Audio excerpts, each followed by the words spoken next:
आप देखते हो। लेकिन शासन प्रशासन में कायस्थ, ब्राह्मण तो पूजा पाठ, रामायण गीता, धर्म कर्म, लेकिन कायस्थ यानी श्रीवास्तव जाति, ये मुसलमानों के राज से और ये शासन प्रशासन में अपना योगदान, इसी परिवार में इनका जन्म हुआ। और अंग्रेजी राज में आपको सुनकर ताज्जुब होगा, इन्होंने इतनी बड़ी डिग्री हासिल कर लिया था जब भारत के लोग पढ़ना नहीं जानते थे, कि post master general PMG, Uttar Pradesh के पोस्ट मास्टर जनरल की डिग्री, इतना बड़ा पद अंग्रेजी राज में इनको दिया गया था। तब पोस्ट मास्टर, तब इंटरनेट, कंप्यूटर, मोबाइल तो था नहीं। ये जो चिट्ठी है, टेलीग्राम है, तार, इसका बहुत महत्व था तब। आपके बचपन में भी देखो, पोस्ट ऑफिस में ही आपको जाना पड़ता था, चिट्ठी पत्री, भाई चलो आ रही है, हमारा मनी ऑर्डर आ रहा है, कोई चिट्ठी आ रही है, आ रहा। इस विभाग के पूरे उत्तर प्रदेश के पोस्ट मास्टर जनरल थे। बहुत बड़ी डिग्री उस जमाने में हासिल किया था और अपने गुरु की सेवा इतनी तन्मयता से कर दी। इतने बड़े आदमी थे। घटना तो ये बताती कि एक बार ये बराबर अपने गुरु महाराज को जमुना नदी से घड़े में पानी लेकर आते थे नहलाने के लिए। मोहल्ले में बड़े बड़े लोगों का, जहाँ अफसर रहेंगे, अफसरों की कॉलोनी, कुछ बिरादरी के लोगों ने, कुछ मोहल्ले के लोगों ने तान मारा कि बहुत बड़े अफसर हैं, इसलिए रात में ही पानी लाते हैं, दिन निकलने के पहले, कि कोई देख लेगा तो बड़ी बेइज्जती हो जाएगी। इतना बड़ा अफसर जमुना नदी से पानी लाकर घड़े में पैदल पैदल, जिसको सरकार ने चलने के लिए घोड़ा दिया है, उसमें कार मोटर नहीं, घोड़े पर बड़े बड़े अफसर अधिकारियों को घोड़ा, राजा महाराजा हाथी पर, रथ पर, और उनके बॉडीगार्ड यानी नौकर चाकर सब सरकार से, लेकिन अपने गुरु के लिए पैदल जाकर पानी लाते थे। बताओ आप, सब लोग सो रहे, नौकर चाकर तब तक उठकर जाए नहीं, किसी को बुलाते थे। इन्हीं गुरु की सेवा में इतने तन्मय हो गए थे। अब गजब की भक्ति, इतने बड़े अफसर के लिए बहुत बड़ी बात है, पैदल चलना और सर पर घड़े में पानी लेकर आना। और अपने गुरु महाराज यानी राधा स्वामी जी महाराज के लिए नहाने के लिए, तब इस तरह से पंपिंग सेट, ट्यूबवेल, समरसेबिल, टोटी वोटी तो घर में थी नहीं। और जमुना का पानी, तब आगरा में गंगा जमुना का पानी बड़ा शुद्ध साफ, उसमें गंदगी कूड़ा कचरा था नहीं। लोग उसमें नहा करके लोग कहते थे भाई हमारा पाप धुल जाएगा बड़ा, और उसमें लोगों की बीमारियां दूर होती थी तब। अब समय धीरे धीरे इतना प्रदूषण फैल गया नदियों में, गंगा जमुना में, तो लोगों ने कहा भाई बड़े आदमी हैं, इसलिए अंधेरे में पानी लाते, कोई देख लेगा तो बड़ी बेइज्जती हो जाएगी। ये बात उनके कान में जब पड़ी तो उन्होंने बाजार से घुघरू मंगाया। घुघरू जो पैर में बांध कर, ये नाचने वाले को देखते हो, पैर में घुघरू बांध कर नाचते, उन्होंने अपने दोनों पैरों में घुघरू बांध लिया। और अगले दिन जब पानी लेने जाने लगे तो घुघरू छम छम, सब लोग जगे, भाई क्या हो रहा। अरे कहा ये तो है, ये देखो जा रहे, आज घुघरू बांध लिया। और उन्होंने कहा देख लो दुनिया वालों, राज सालिग्राम अपने मुर्शिद के लिए, सदगुरु के लिए पानी लेने जा रहा, कोई लोक लाज नहीं है। सदगुरु के लिए पानी लाना है। सदगुरु माने सर्वस्वर स्वामी, जिससे बड़ा कोई हो नहीं सकता, गुरु से बढ़ना ही अनामी। राधा स्वामी महाराज को भी परम संत सदगुरु का अवतार माना है, महाप्रभु का अवतार माना गया है इतिहास में। अब इसी मिशन से देखो, उनके एक तो उनको आगरा वाली गद्दी, आप आगरा जाओ, आगरा में आज भी उनका आश्रम सब कुछ बना हुआ।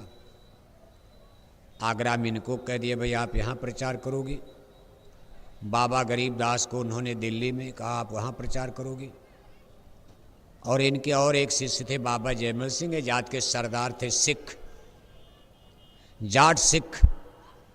इनको उन्होंने ब्यास नदी के किनारे आप कभी पंजाब जाओ, डेरा ब्यास पंजाब, ये आश्रम बहुत डेवलप कर गया इस समय देश विदेश में। बाबा जयमल सिंह को उन्होंने अपने रहते ही वहाँ भेज दिया कि आप उधर प्रचार करो, क्योंकि पंजाब के सिख बहादुर भी मांस खाने लगे, शराब पीने लगे, गुरु की शिक्षा भूल गए। इनको जाकर समझाओ भाई ये कौन धर्म कर रहे हो, सिख हो ना गुरु का, सिख माने शिष्य। शिष्य का मतलब नहीं कि आप अंडे खाने लगो, शराब पिए, क्या कर दिया, गुरुओं ने तो मना किया था। और आप पंजाबी हो, सिख हो, सरदार हो तो आपकी बात वो मानेंगे। हम जात के हिंदू, हम पंजाब जाएंगे, शायद हमारी बात ना स्वीकार करें, सही भी है। तो 3 गुरु उन्होंने, 3 गद्दी, 3 मास्टर, एक ही समय में 3 मास्टर काम कर रहे हैं। लेकिन गुरु महाराज ने नियुक्त किया, अपने मन से नहीं। अपने मन से करोगे गुरुवाई तब तो धोखा हो जाएगा। सरकार मान्यता ना दे, सड़क को लगे तोड़ने, आप बिना सरकारी आर्डर के आप सड़क तोड़ने लगे, आपको कोई उसकी मजदूरी, लेबर चार्ज नहीं मिलेगा, पुलिस पकड़कर जेल में डाल देगी, सड़क क्यों तोड़ दिया। लेकिन सरकारी आर्डर में सड़क तोड़ोगे तो आपको उसका पैसा भी मिलेगा, लेबर चार्ज भी मिलेगा, और कोई आपत्ति नहीं। आप जिसको सारी गाड़ियां रोक सकते हो आप कि भाई पुल तोड़ा जा रहा, सड़क तोड़ी जा रही, रास्ता गड़बड़ है, अधिकृत जिसको करेंगे। इसलिए वक्त के सद्गुरु ऐसे ही खानदान से, देखो हमारे दादा गुरुजी महाराज, जिनकी मंदिर में आप मनमोहनी तस्वीर प्रतिमा देख रहे हो, जात के ब्राह्मण थे, मथुरा से थोड़ी ही दूर पर चिरौली गांव है, इगलास, अलीगढ़ रोड पर इगलास, उसके बगल में ही गांव है। आप कहोगे भाई दादा गुरुजी महाराज का गांव था, वहाँ उनका जन्म हुआ था, तो वहाँ भी कोई मंदिर वंदिर हम लोगों को बनवा देना चाहिए संगत। लेकिन दादा गुरु ने मना कर दिया था, नहीं तो गुरु महाराज ये मंदिर वहीं बनवाते। जैसे गुरु महाराज की जन्मभूमि खेतौरा में आपने बनवाया पैसा देकर, मथुरा में बनवाया, लेकिन पूज्य दादा गुरुजी महाराज ने कहा मेरी जन्मभूमि गांव इस चिरौली गांव में कोई भी मेरा स्थान मत बनाना। दादा गुरुजी महाराज अपने गुरु महाराज को लेकर आए और दिखा गए थे, देखो जमुना के पार, इस पार, अब आप जाओगे मथुरा, जमुना पार करोगे तब अलीगढ़ की तरफ जाओगे। यमुना नदी को पार करके इधर आए, औका करके ये जगह कहा मेरा जमुना के पार कोई झोपड़ा, अगर मेरा कोई निशानी और चिन्ह आपको बनाना हो भविष्य में। अब महात्मा तो सब देख, कहा मेरा यहीं बनवाना। अब दादा गुरुजी महाराज का आदेश है तो इसलिए यहाँ बन गया। लेकिन कुल मिलाकर के दादा गुरुजी महाराज देखो इतिहास में, आध्यात्मिक जगत में अमर हो गए। दादा गुरुजी महाराज को तो गांव में भी नहीं कोई जानता था, लेकिन आज इतना महान, अरबों रुपया खर्च करके गुरु महाराज ने, अरबों रुपए खर्च करके जो मंदिर बनवाया, आज जब लोग इसमें आते हैं तो लोग कहते भाई ये हैं कौन, तो तब परिचय होता है, तो अमर हो गए इतिहास में। उनके खानदान के लोगों का भी नाम हो गया। पूज्य दादा गुरुजी महाराज के कई पुत्र भी थे। एक तो देखो गुरु महाराज के साथ ही यहाँ गुरु महाराज जब बोलते थे सत्संग तो बगल में पोथी भी कुछ दिन तक पढ़ते थे। इलाहाबाद में गुरु महाराज का काफिला था, वहीं इलाहाबाद प्रयागराज में उनका शरीर एकाएक रात में छूट गया। गुरु महाराज ने वहीं दाह संस्कार करवा दिया। वो दादा गुरुजी महाराज के ही पुत्र थे, जिनको हम लोग पंडित जी कहा करते थे। लेकिन कुल मिलाकर के इतिहास आगे बढ़ता। दादा गुरुजी महाराज स्वभाव कितने सरल, न कोई रगड़ा न कोई झगड़ा, सरल स्वभाव, न चितकुटिलाई। 1948 में जो जैसे आपने रात में पूजा किया कल, यही समय था, आधी रात को, इसी अगहन सुदी दशमी, 12:03 पर, 12 बजने के बाद समय बदल जाता, तारीख बदल जाती अंग्रेजी में कैलेंडर से। 12 बजकर करीब 3 मिनट पर, कुछ मिनट मान लिया जाए, 3 मिनट 4 मिनट, पूज्य दादा गुरुजी महाराज का शरीर चिरौली गांव में अपने ही निवास पर, घर पर शरीर उन्होंने त्याग किया था। और फिर उनका भंडारा गुरु महाराज ने मनाना शुरू किया। 1948 के बाद 1952 गुरु महाराज ने पहला सत्संग काशी बनारस। उसके पहले गुरु महाराज जब काशी में बनारस में रहते थे तो दादा गुरुजी महाराज के एक शिष्य थे मैनेजर साहब, ये भी जात के श्रीवास्तव थे, लाला परिवार से आते थे, बहुत बड़े अफसर थे। ये दादा गुरुजी महाराज के नामदानी थे। दादा गुरुजी महाराज का शरीर जब छूट गया, शरीर त्याग दिया, वो गुरु महाराज को देखो अपना उत्तराधिकारी लोगों से कह दिया, जबानी ही कह दिया, भाई मेरे बाद यही संभालेंगे। लोगों ने ईमानदारी से मान लिया। कोई रगड़ा झगड़ा ज़्यादा नहीं हुआ, थोड़ा बहुत तो चला करता, लेकिन संगत बहुत बड़ी नहीं थी कि कोई रगड़ा झगड़ा आज की तरह झगड़ा हो जाए, कई खंड में गोल बन जाए, टीम बन जाए और आप कुछ कहो वो कुछ कहने लगे। दादा गुरु के ज़माने में संगत बहुत छोटी थी, कोई रगड़ा झगड़ा ज़्यादा नहीं। गुरु महाराज 4 साल मौन रहे। मैनेजर साहब के पास, चूँकि गुरु महाराज के गुरु भाई थे बनारस में, गुरु महाराज वहाँ रहा करते थे ज़्यादातर। वहाँ एक जौनपुर के रहने वाले थे, घर उनका जौनपुर के जौनपुर शहर में जोगियापुर मोहल्ला है, नाम था उनका, अब इस समय तो हमारे आपके बीच में नहीं है, उनका नाम था बिपिन बिहारी श्रीवास्तव, वो भी जात के लाला थे श्रीवास्तव। मैनेजर साहब बनारस वाले उनके रिश्तेदार थे, वो वहीं बनारस में रह करके पढ़ते थे। गुरु महाराज उनको साइकिल पर बैठा करके, खुद गुरु महाराज साइकिल चलाते, वो 11 में पढ़ते, कक्षा 11 में बैठा करके गंगा के किनारे घूमने टहलने साइकिल पे लेकर, वो बच्चे थे एकदम, वो साइकिल चला नहीं सकते, डबल तो नहीं चला सकते थे। एक दिन गुरु महाराज ने उनसे कहा, लो भगवान के भजन का रास्ता।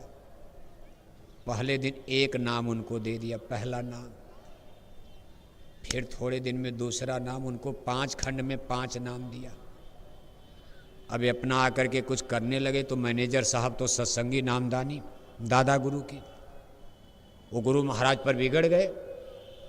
कहा, इस बच्चे का जीवन आप क्यों बर्बाद कर रहे हैं? बताओ, ये पढ़ने लिखने वाला भी कक्षा 11 में पढ़ रहा, ये हमारी ये भजन और ये ध्यान की क्रिया कैसे जान गए? इसके माने आपने बता दिया।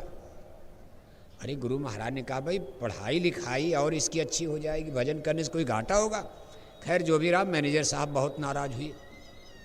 कहा, इसके पिताजी अभी जान जाएंगे तो आफत हो जाएगी। वो धर्म कर्म बिल्कुल नहीं मानते।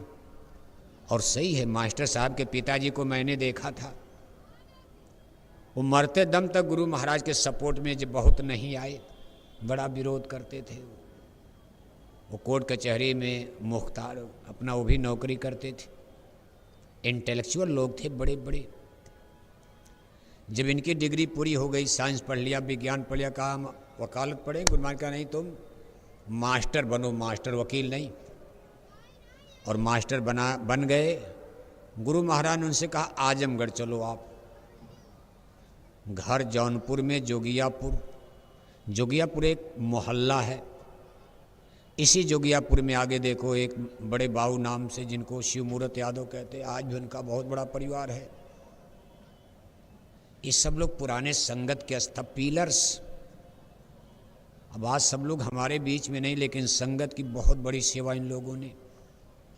चूँकि संगत अभी पूर्वांचल में खड़ी हो रही, अभी राजस्थान में कुछ जीरो, मध्य प्रदेश में कोई नहीं, महाराष्ट्र में कोई नहीं, गुजरात में कोई नहीं। संगत का बीज बनारस में, काशी में पड़ रहा, जौनपुर आजमगढ़ जिले में उसका डेवलप विकास हो रहा। फिर धीरे धीरे गुरु महाराज इसी मास्टर साहब के द्वारा जब ये आजमगढ़ में नौकरी करने लगे, बेस्ली इंटर कॉलेज यानी अंग्रेज़ों का स्कूल, ईसाई मिशनरी, देश आज़ाद हो चुका था, बनाया तो अंग्रेज़ों ने था, जिसको आप मिशन कॉलेज कहते हो। मिशन अस्पताल, मिशन कॉलेज, ये बड़े महत्वपूर्ण थे उस समय। ये सब क्रिश्चियनिटी यानी ईसाई मिशनरियाँ चलाते थे अंग्रेज़ों के द्वारा।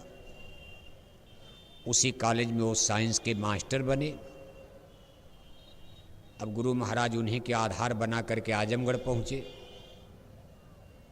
जौनपुर भी अड्डा बन गया, आजमगढ़ भी बन गया। आजमगढ़ में फिर इन्हीं के द्वारा देखो एक प्रेस गुरु महाराज ने खरीदा, छापा खाना मशीन, किताब छापने वाली पेपर, फिर अमर संदेश स्वधर्म पत्रिका, इन्हें टेप करके आहा से सुन करके लिख करके लोग उसमें फिर छाप करके अमर संदेश स्वधर्म पत्रिका आप पढ़ते हो, जिसका आप इस समय जो पत्रिका में देखते सब उसी अमर संदेश स्वधर्म से ही मिल रहा।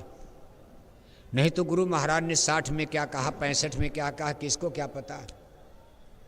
ये सब आजमगढ़ में ही पहला प्रेस गुरु महाराज ने खोला, गुरु महाराज के नाम से, संस्था के नाम से खोला, अपना खोला। और अमर संदेश स्वधर्म पत्रिका उसके संपादक यही मास्टर साहब विपिन बिहारी श्रीवास्तव। अभी कुछ दिन पहले आश्रम वो लोग बहुत रहे, कुछ दिन पहले उनका शरीर छूट गया और वहीं जोगियापुर जौनपुर में, आजमगढ़ फिर छोड़कर बुढ़ापे में घर चले आए जोगियापुर। जौनपुर के जोगियापुर में ही उनका शरीर छूटा।